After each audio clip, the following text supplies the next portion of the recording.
Hey, and welcome back to Tiny Moto. My name is Andy, and I thought what we'd do today is have a look at the Chinese-Mexican dual sport that I have. The Tiny Moto Garage is, by its name, tiny. So I apologize for the crappy lighting.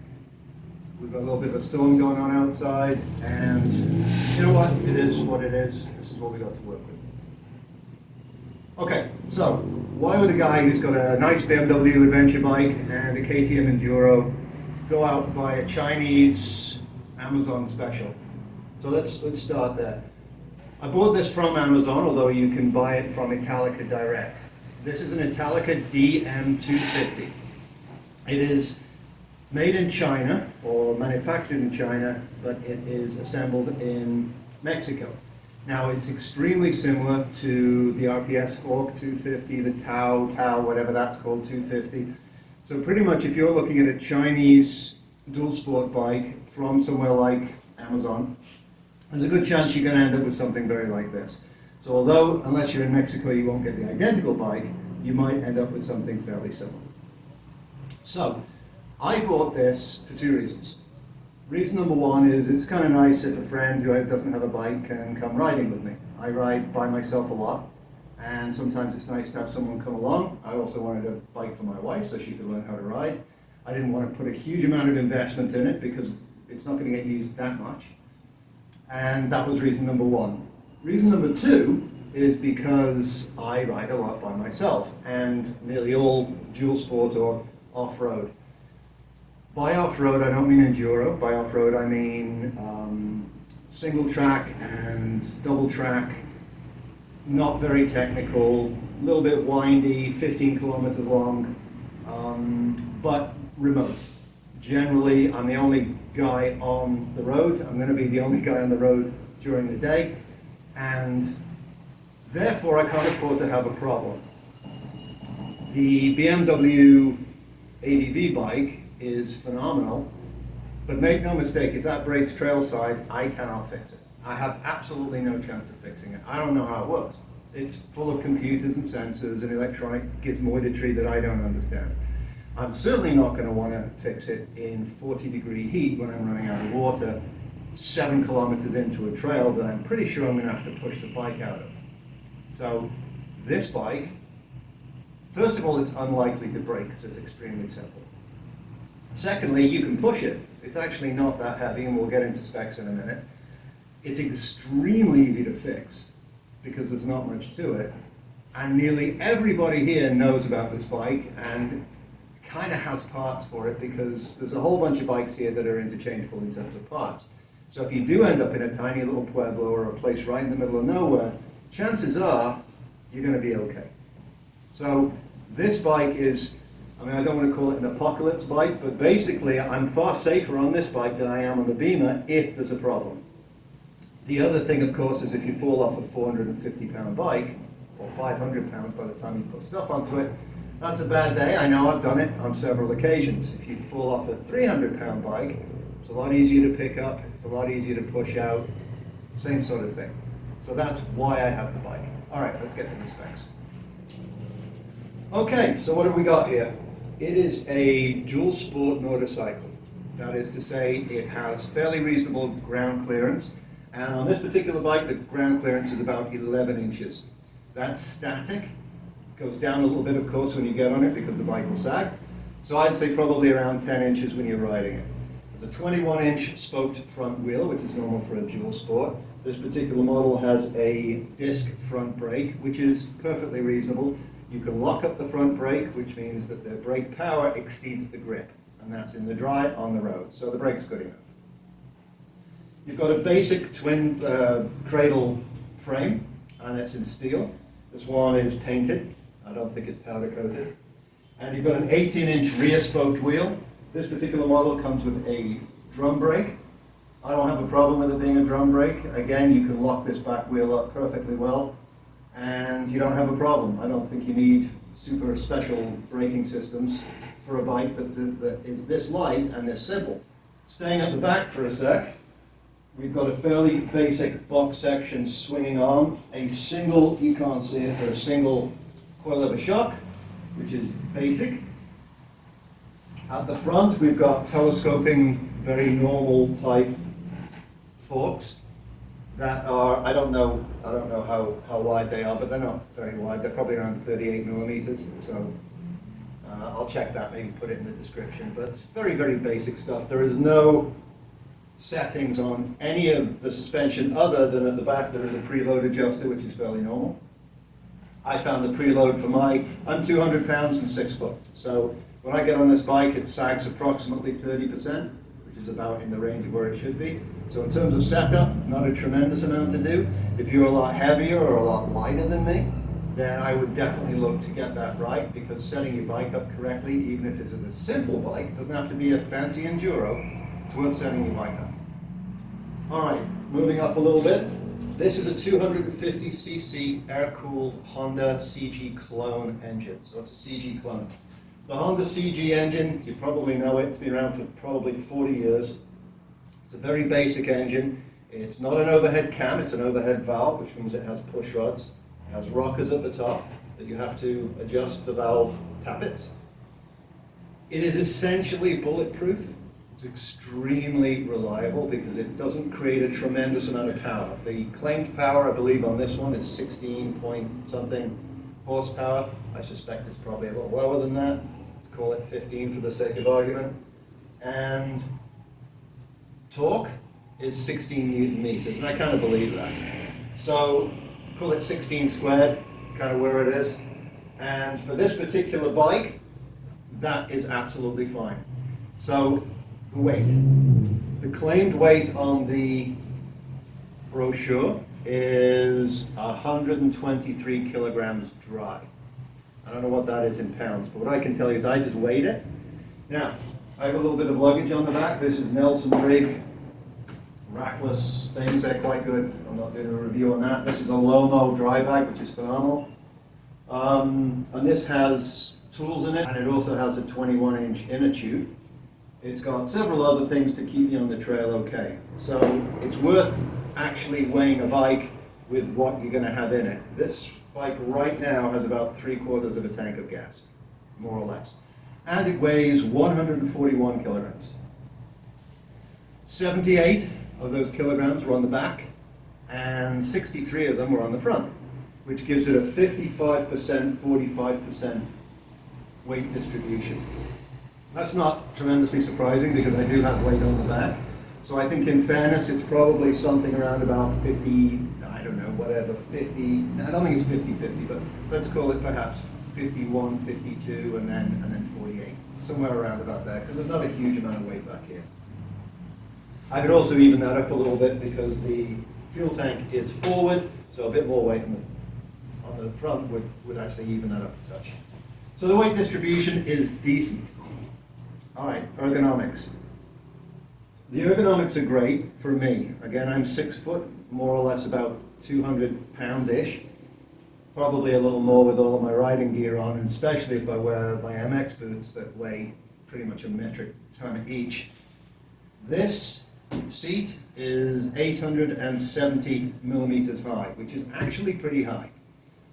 It's great for me, but if you were 5'6", 5'7", you would struggle on this bike, no question.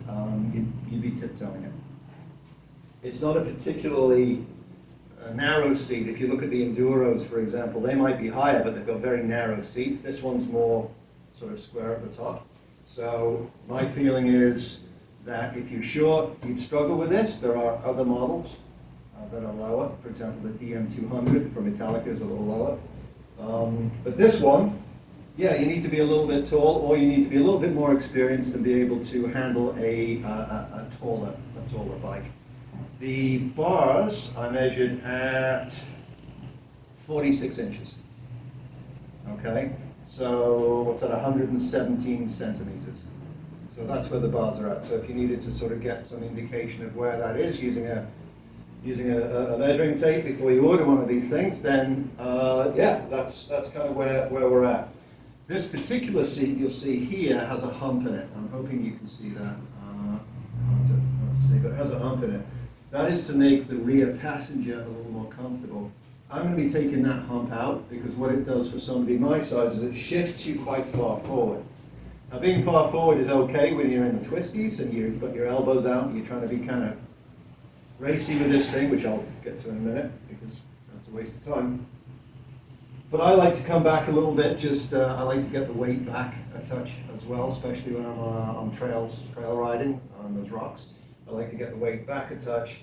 So I'm going to take this hump out. I'll probably make a video on that. Okay, in terms of the cockpit, I'll take a picture and edit it in, but it's pretty standard. There's an odometer which doesn't work. I've snapped 3 speedo cables, so I'm bored of it now. I put an hour meter on it, which on this bike currently shows about 22 or 23. And I probably did 10 or more hours on it before I put it on. So I'm probably 30, 35 hours on the bike. No idea what the odo is. It shows 200 kilometers, but of course it's a lot more than that. The lights, basic. The turn signals are quite good in that they're sort of flexible. Quite difficult to break, but they're just regular. They're not LED or anything special. The rear view mirrors are surprisingly good. They do move a little bit, so you've got to tighten them up, but they're actually not bad, and they look sort of okay. In terms of navigation, I've got a RAM mount on there, so as everybody else, so nothing new about that. And I am entirely too cheap for a tank bag. I can't handle the idea of spending. You know what, if I was in the States, I'd get an Elson Rig tank bag because I like them, they're small and they're good, but to get them here, they're twice the price, and $150 for a little bag doesn't make any sense to me at all. These are actually the same price here as they were in the States, so there you go. Anyway, so this is just a crappy little thing that I put on myself. So, in terms of the breathing of the engine, we've got a VM26 Mikuni clone carburetor, which is the 30mm carburetor.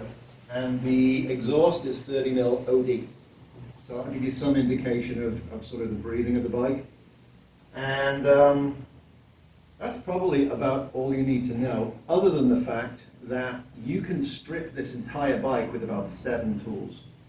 And I'm not even kidding. So if you have an adjustable wrench, an 8, a 10, a 12, a Phillips, and probably a flathead screwdriver, and maybe a plug spanner, that's it. You can pretty much take this entire bike apart. It's extraordinary. Everything's the same, and it's phenomenal.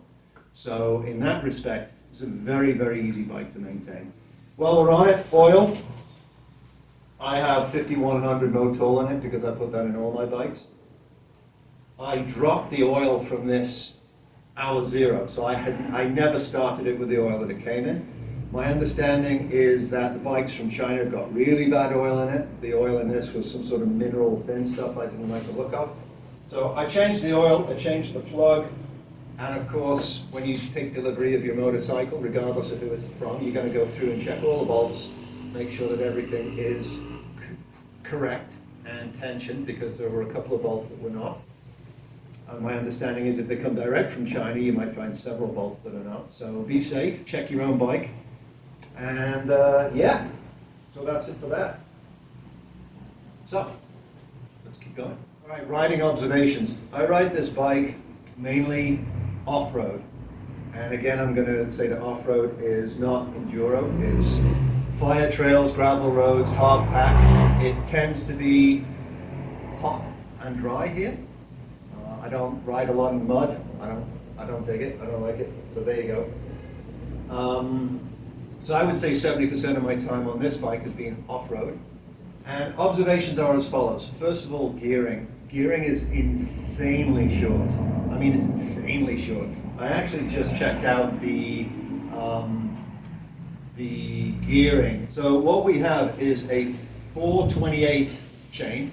Nothing amazing about that. These smaller bikes tend to have a 4 series chain. So 428, but it's basic, so you do have to oil it. I don't believe there are O-rings or anything in this. It's a very basic chain. But we've got a 46 on the back, and we've got a 15 on the front. So 15 tooth with a 46 on the back. And it's amazingly short. So you're lucky to break 5 kilometers an hour at first, which if you're going over super technical terrain, super rocky technical terrain, I'm sure that's great. But the suspension isn't going to really allow you to do that much of that. So one of the things that I'm going to be doing with this bike, and I understand a lot of people do, is I'm going to gear it taller. I'm probably going to go to a 16 front. I'm going to try that. I think, remembering with gearing that 1 in the front is worth about 3 in the back. I think I'm going to try a 16, and I don't think I'm going to want a 17. I don't think so, but I think a 16 I'm going to try. So hopefully that will make it a bit better, because on the road you're lucky to hit 100 kilometers an hour, which is 60 miles an hour. You can do it, but it's not terribly comfortable, and it's not great. So this is not a highway bike at all. It's not a go fast bike by any stretch of the imagination. So if you've got some fairly regular roads to travel on, not highway, not super fast, to get to the trails, and then you want to get on the trails all day, and then you want to ride home, great bike. Awesome bike. I love it. That's what I do with it. If you want to stay on the highway for 4 hours, this is definitely not the bike for you. To be honest, if you want to stay on the highway for half an hour, this isn't the bike for you. It's just not. It's not great. It's doable, but it's not great. It's why I got the bigger one, to be honest, because if I want to go somewhere, I'm not going to take this bike. So my observations of this bike are that it's a fantastic trail bike for local trails. If you want to go a long way down somewhere else, put it on the back of the truck, take it to the trail. I think it'll be awesome. But I certainly wouldn't be riding it a long way. You know, I'm in my 50s. If you're 20, maybe you're good with that, but I don't want to do it. On the trail, like I said, it's very short geared, so I tend to stay in third. It has reasonable torque. 16 Newton meters on this bike, I find, is all the torque you need. It's fine. You can actually leave it and just lug it. It's really nice. It's lazy riding. What you can't do with this thing is push it. You cannot push this bike past lazy riding. And it's got nothing to do with the power, it's got nothing to do with the torque, it's got nothing to do with the brakes, it's got to do with the suspension. So this is basic suspension for a dual sport bike. If you think you're going to go out there and run with the KTMs, you're not. You're not. So one of the things that I find specifically about this is you will blow through the suspension travel quite easily, so you have to be careful with that. The way to mitigate that is to go slow. So if you're a lazy rider like me, just go slower and enjoy it and do it that way. If you're a gnarly kind of full send kind of guy, you're going to hate this bike because it's going to get out of shape almost immediately. So don't hammer it. It's not made for that. If you want to go and buy a bike to just kick the snot out of and just give it the beans all the time, go get that bike. This is not the bike for you. The other thing I'm going to say is when you're going along the trail, it tends to pogo. The rear suspension will just sort of keep going. So you'll find yourself going down the road at 30, 40 kilometers an hour, and the back will be doing this because it's still reacting to the bump that you have, 40 meters back. Well, like I said, this is not the bike to go really, really fast on. It's a super nice, lazy man's bike. It's light enough to be fun, and yeah. So, in short, great trail bike, not very good on the highway, great in town. It's got a very short wheelbase. It has a fairly sort of heavy brake, so sort of steep brake, so it has a very, very short turning circle, way shorter than the Beamer. So in town it's great. Definitely need re-gearing. All right, so that's that. What's next? So who is this bike for? All right, first of all, let me get something off my chest. I've seen a bunch of YouTube videos. Some of them have been fine, but some of them have just been dumb. This is a $1,600 bike. And it's taken me till now to talk about the price. There's a reason for that. It's $1,600. The same basic bike, 250cc, probably a bit more power, obviously better suspension, this, that, and the other, from one of the major manufacturers will be 3 to 4 times more than this bike. So I could buy 4 of these for the same price as probably a Honda 300L, CRF 300L, or whatever it is these days. So you get what you pay for. Don't expect that a Chinese manufactured bike is as good as a Japanese bike, let's say, for example, because it's not. The fact that their labor is less expensive and they don't pay things like intellectual property rights and licensing and whatnot, or don't seem to, is not the point. the componentry in this bike is not the same as what you get in a much better bike. It just isn't.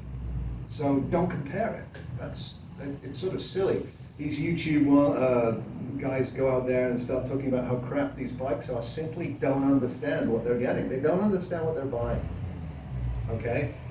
This is a Honda CG clone engine. Does not mean it's a Honda engine. It means it's very similar in design, but I guarantee you the materials and the tolerances are not even close to what would come out of the Honda factory. That's why you pay 3 or 4 times less for it. So who is this bike for? Let me get back to what I was going to say after my little YouTube rant there. This bike is for somebody who perhaps wants a local bike, maybe for whipping around town, for local trails, for which is great. The person should not try and run with the really fast guys because you can't keep up.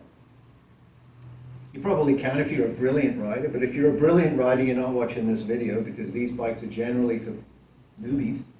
And for new people or people who understand the limitations of this bike, it's phenomenal and I recommend it highly. And I want to say again, you know, I don't want to sound like I'm bragging, but I got a BMW and a KTM Enduro. I'm familiar with what expensive bikes feel like. I love this bike. I ride it all the time. There is nothing wrong with it whatsoever, as long as you understand the limitations of it. So if that sounds like you, perfect. But if you think at $1,600 you're buying a cheaper version of a KTM 250 XC F, you're going to be hugely disappointed. In conclusion, do I recommend a bike like this? Yes, I do. I think it's fantastic. I bought it. I'm happy I bought it. I ride it all the time by choice. I don't ride this bike because I have to. I have nicer ones. I ride it because I enjoy it. It's a great bike for the local trails. It's a great bike to whip down town or something like that in. It's extremely easy to maintain. It's amazingly inexpensive for parts. It's very simple to fix trail side. It's light enough to pick up if you drop it.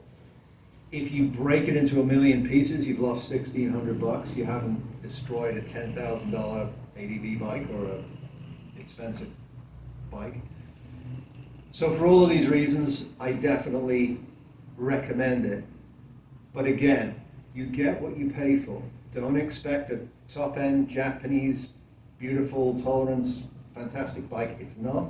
You get what you pay for, but within the limitations of the bike, I think it's a great buy. I would like to see domestic manufacturers, domestic being wherever you are, jumping on this bandwagon and building a simple bike. I realize that some countries have got emissions controls. I don't think there are here because there's no cat on this.